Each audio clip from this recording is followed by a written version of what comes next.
Today, the message is mind your own business. And what I want to say about that is that it's not unique to me. I didn't just make it up. I was reading Ellen Davenport, who's a Unity minister. Many of you probably have read the book, The Five Principles. She was the author of that book. She says that the sixth principle should be mind your own business. Ernest Holmes, who is the founder of religious science, said he believed that it should be the 11th commandment, to mind your own business. And actually, it goes back even further than that. The Buddha said, one should not pry into the faults of others, what they've done and left undone. Consider instead what you yourself have done and left undone. Lao Tzu said, I do not act. People change by themselves. I like to remain quiet. And my favorite, which as the author is unknown, says, God, grant me the serenity to accept the people I cannot change, the courage to change the one I can, and the wisdom to know it's me.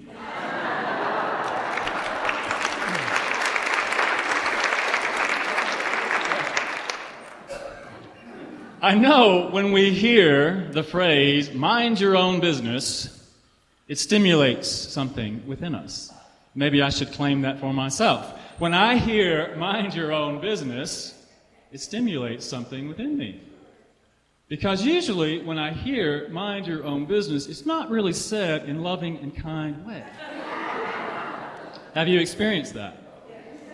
When somebody says mind your own business, it's usually because you have stimulated something in them, right? And they want you to know that. And so, mind your own business, when it comes up, can stimulate some shame, maybe some embarrassment, some guilt when we hear that word. And the other thing that it can stimulate, which I found through some of the comments that I got on my blog this week, was that it stimulates the butt brigade. Because we say, but what about? But how about my whatever? But you can't really mean I need to mind my own business in this situation. So, I want to say that I understand the butt brigade. And I want to talk about the butt brigade. But I'm not going to talk about the butt brigade right now. That's kind of hard to say. I will address the butt brigade later. But what I want to talk about right now is what it means to mind my own business. And what is my business? My business, I believe, and just consider this with me, my business is my life. And my life is, as we teach in New Thought, in Unity, my life is a reflection of my mind. So my business then is my mind. We could even say mind is my own business. Mind is my own business. Because what we teach is that life is a reflection of what is in our mind. Charles Fillmore, the co-founder of Unity, said, remind yourself that the only authority you possess is over your own mind. That is the only authority you will ever need, for the conditions under which you live reflect your thoughts. Shall I read that again? Remind yourself that your only authority, the only authority you possess, is over your own mind. That is the only authority you will ever need, for the conditions under which you live reflect your thoughts. That is Unity's third basic principle, that human beings experience life according to the thoughts they hold in mind. And I like to imagine that our life, my life, is a 360-degree 3D IMAX screen, and that my mind is the projector. And so whatever I'm experiencing out here, wherever that is coming from right here. And I can see the butt brigade showing up right now. And I will address the butt brigade in a minute. So, what does it look like when I'm not minding my own business? Well, it can look like believing that I know what you should do, and giving you advice whether you want it or not. That I believe I know what is good for you. The master teacher Jesus taught about that when he said, "Judge not, lest you be judged." The word judge in the English comes from the Greek word krino, which literally means to decide what is right or wrong. So what Jesus is saying is, don't decide for someone else what is right or wrong. It's not your job, nor is it their job to decide for you what is right or wrong. So it's not our business. When I am over here trying to decide and trying to tell you what you need to do, I am out of my mind. I am out of my mind and I'm into your mind, right?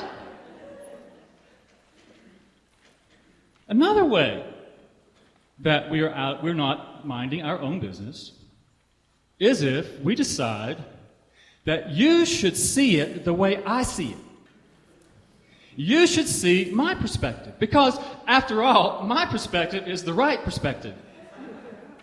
And I'm trying to convince you that if you could only see it my way, then we would all be better off. Jesus said something about that too. He said, don't worry about the speck in your brother's eye. Take the log out of your own eye first. Don't worry about how your brother or your sister is seeing things. It's just a little speck. If you take the log out of your own eye, then you will see clearly. Again, if I think I know how you should see something, then I'm out of my mind. And I'm in yours. Another way that we might be not minding our business. This is one of my favorites, I think, because I can relate so well to it, is when I am concerned about what you think of me.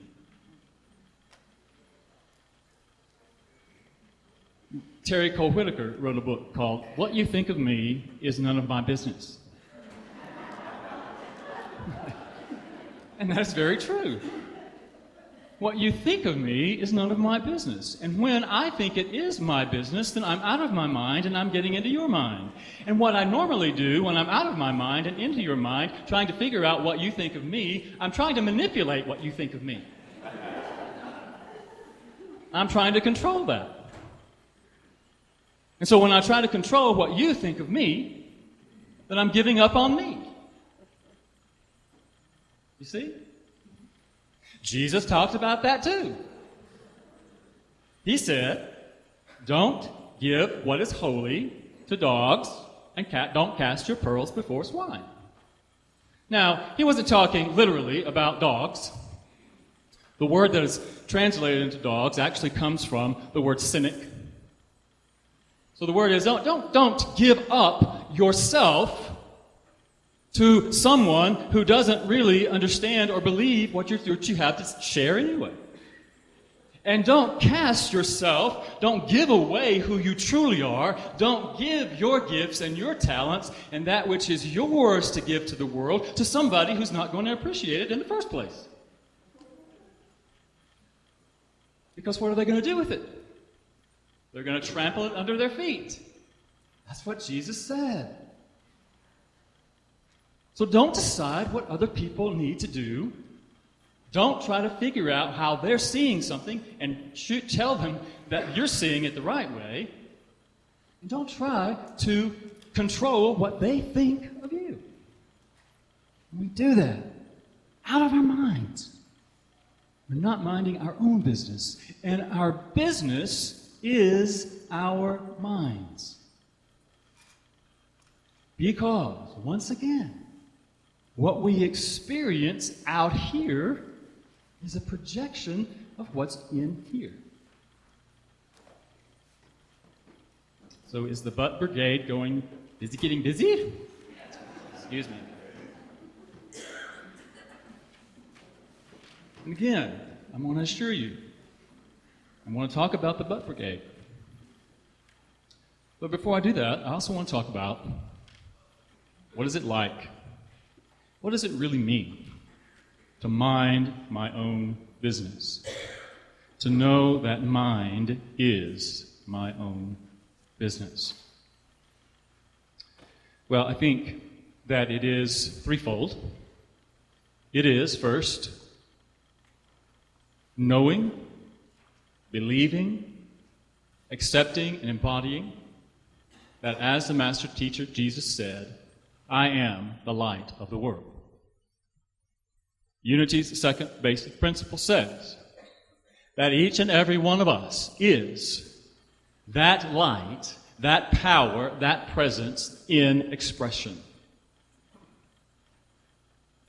So the first thing to mind our own business is to know that, to accept that, to own that, to embody that, to embrace that. The second part of that is to keep our minds stayed on that truth. Because when we let the doubt creep in, when we let the fear creep in, when we let the limitations and the thoughts of limitation creep in, what are we going to experience out there? Limitation, fear, doubt, confusion.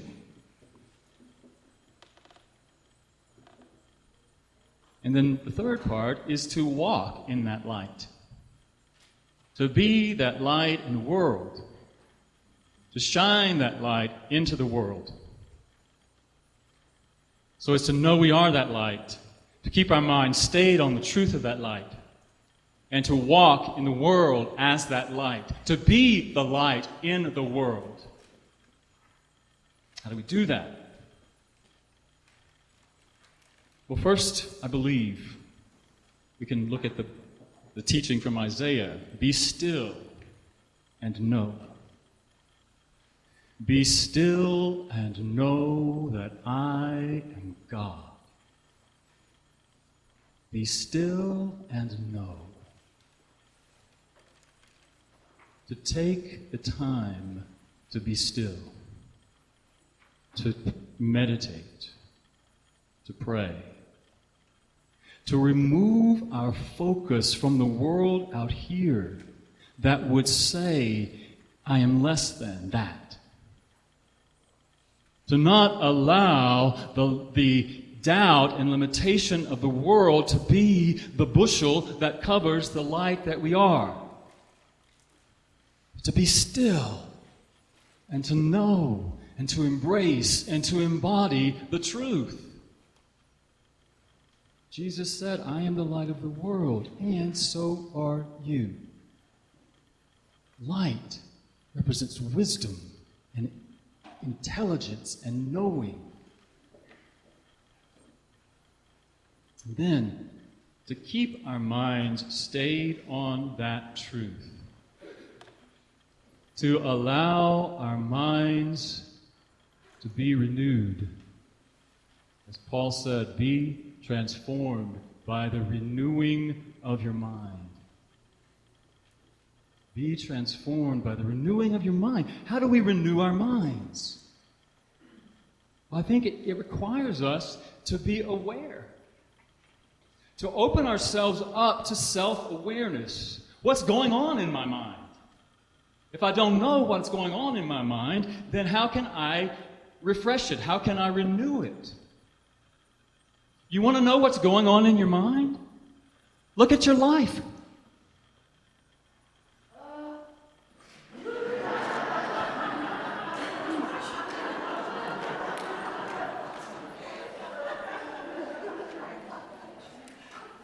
How many of you would share that sentiment?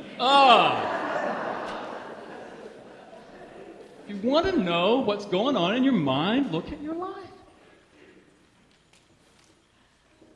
And be transformed by the renewing of your mind. Not only are you transformed, but then your life becomes transformed. It's what we teach. Change the way you look at things, and the things you look at will change. Transform your thinking. Change your thinking. Change your life. It's a hard lesson to learn sometimes that there is nothing out there that is not also in here. Yeah, but.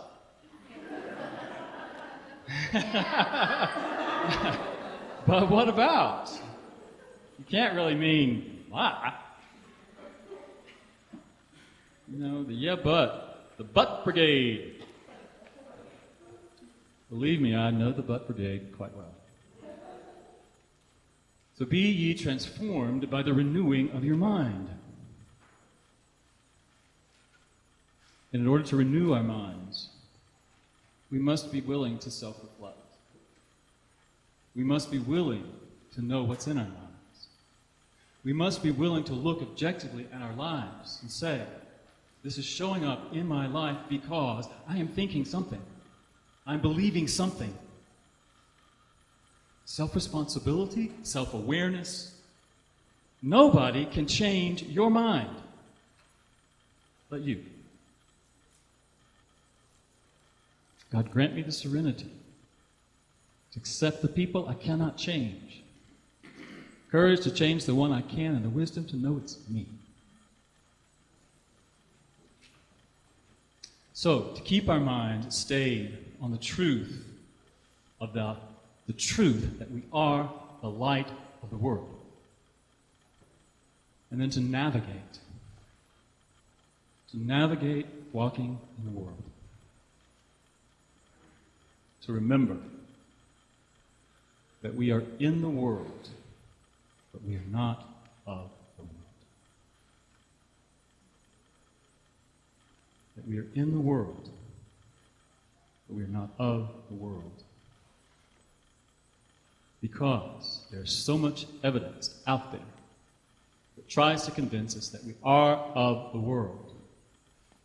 We cannot allow ourselves to be overcome by it, by the limitations of the world. Jesus said, do not judge by appearances, but judge by righteous judgment. Let's go back to the word judge. When we think of the word judge from the previous definition, that judge means to decide, to choose, to know what is right and wrong. Don't judge, don't choose based on appearances. Don't decide what you're going to do and say and be based on appearances. But decide by righteous judgment. Decide by righteous judgment, which simply means right in alignment with our truth. In alignment with our truth. Do not decide based on the evidence the world would provide, but decide what is right for you. Decide how you are going to see things based on your connection with the divine. Based on your awareness that you know yourself as the light, that you choose to keep your mind stayed on that truth of being the light. And we can walk in the world more confidently as the light.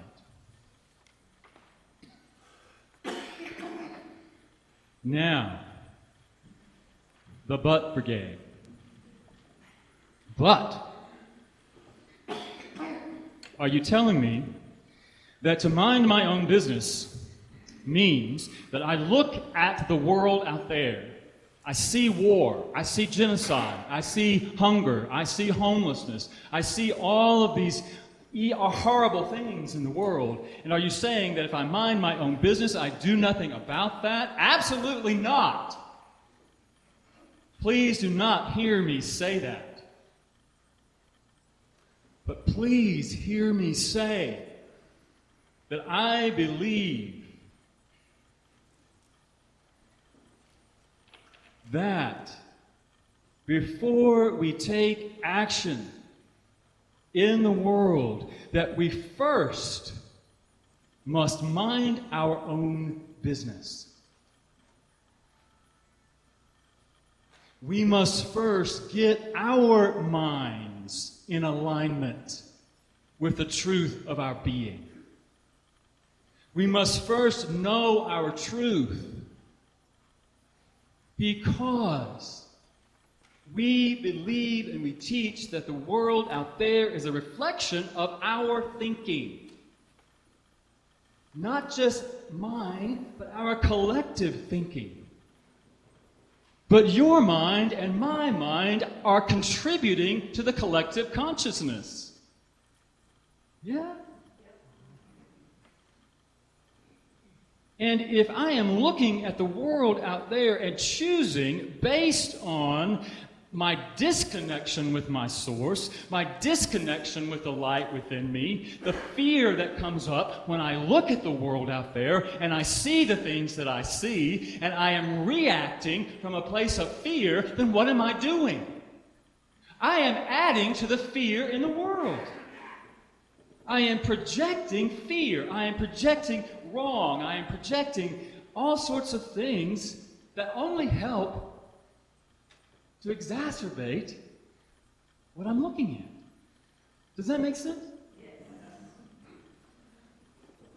And so our first order of business, when we look at conditions in the world, is to take care of our own business, to get our minds in right order, to keep our minds stayed on the truth of our knowing, and then to step out and act and do in the world.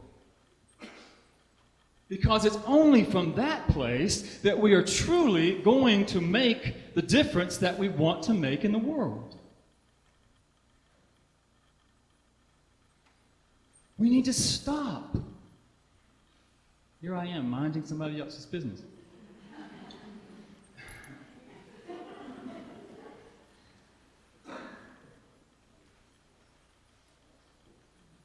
When we respond from love, when we respond from being the light, knowing that we are the light in the world, and we bring light to whatever it is that we are perceiving. Fear cannot battle fear. Fear cannot erase the things that are established in the world that are created from fear. Only love can do that. Only love can do that.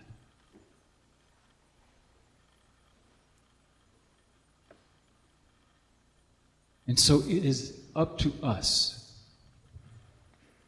to mind our business, which is our mind, before we step out to take action in the world. Now, here is a big but. But what about my children? Aren't they my business? How many of you parents say that?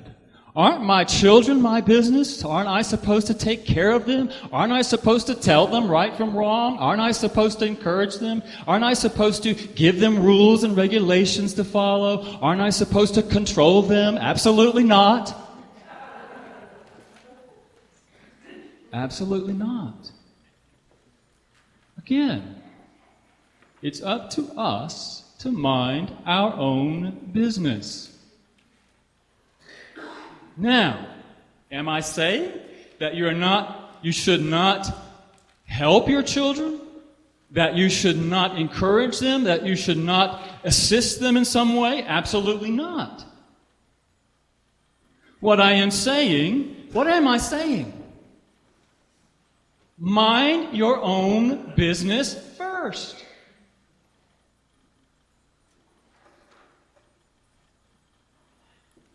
Because the same thing applies. If we are advising our children, if we are raising our children from a place of fear and disconnection, worry, concern, fear, and disconnection, trying to tell them that they should or they shouldn't, that they should see it my way, that they should think this certain way, what are we doing to them? The sins of the father are visited upon the children, the generations that follow. What are the sins of the father? The sins of the father are the thoughts that are not in alignment with our truth. So it's up to us to get in alignment with our truth. Here I go preaching. Somebody said you done quit preaching and gone to meddling now. Done gone to meddling. I don't mean to meddle. What I want to say, I'm really encouraging us. I want to encourage us to know that the light that is living in me, the light that is living itself as you, is the same light that is living itself as every one of the children over here in the children's garden, and the light that is living itself on the children that are our teens, that are in the Uniteam program, that are in the YOU program, that are in every aspect of the world. That same light, that same power, that same presence is living itself in them. And our job as the adults in their lives is to encourage them to know that. To know that. So that they too know that they have the power to make their choices from that conscious connection with the divine within them. I think I should be hearing some amens about now.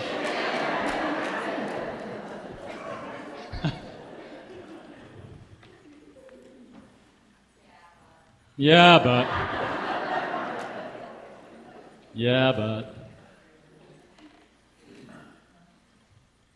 So, minding our own business, when it comes to the world, when it comes to our children, is really about, I believe, again, taking care of our own business first. Knowing our truth. And walking in that truth. Wouldn't you rather everybody in the world know that truth for themselves? Wouldn't we rather people come from that place within them, to encourage them to know that truth for themselves, to encourage them to walk in that truth? I think that is how we mind our business. Not that we ignore other people, not that we ignore the conditions in the world, not that we ignore people who are being harmed or injured or hurt, but that we take care of our business first. And then we can come to whatever comes into our life experience from the place of love.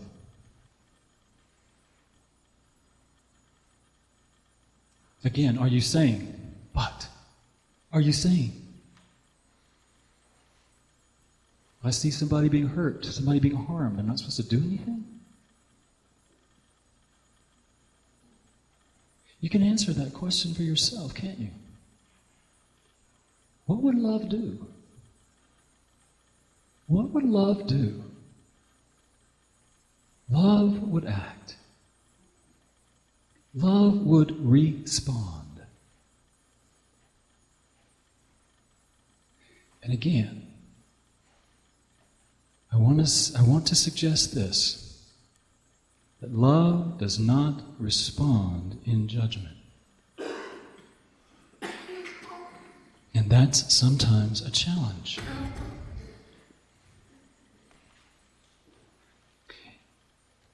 Imagine that you see someone being harmed on the street. What do we normally do?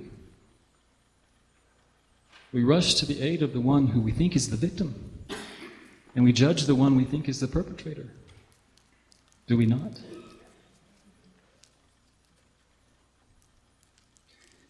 I just want to offer to us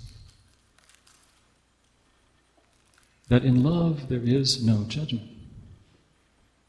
In love there is no fear.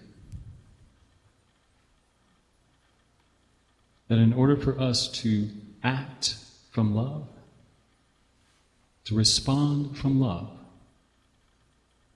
it means to hold everyone in the consciousness of love. Everyone. Everyone is an expression of the divine. And when we mind our own business, we know that. And when we mind our own business, which is our mind, we respond from love.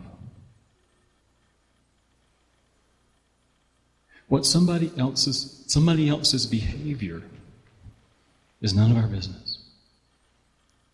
Our business is how we receive and perceive and respond to it.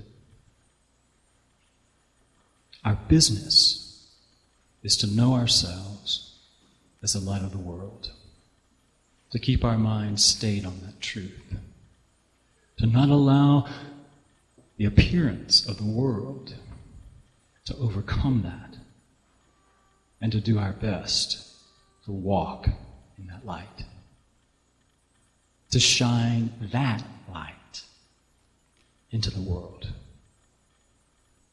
from love, not from judgment. So it's ours to pay attention. To pay attention to our own minds. Mind your own business and know that your business is your mind.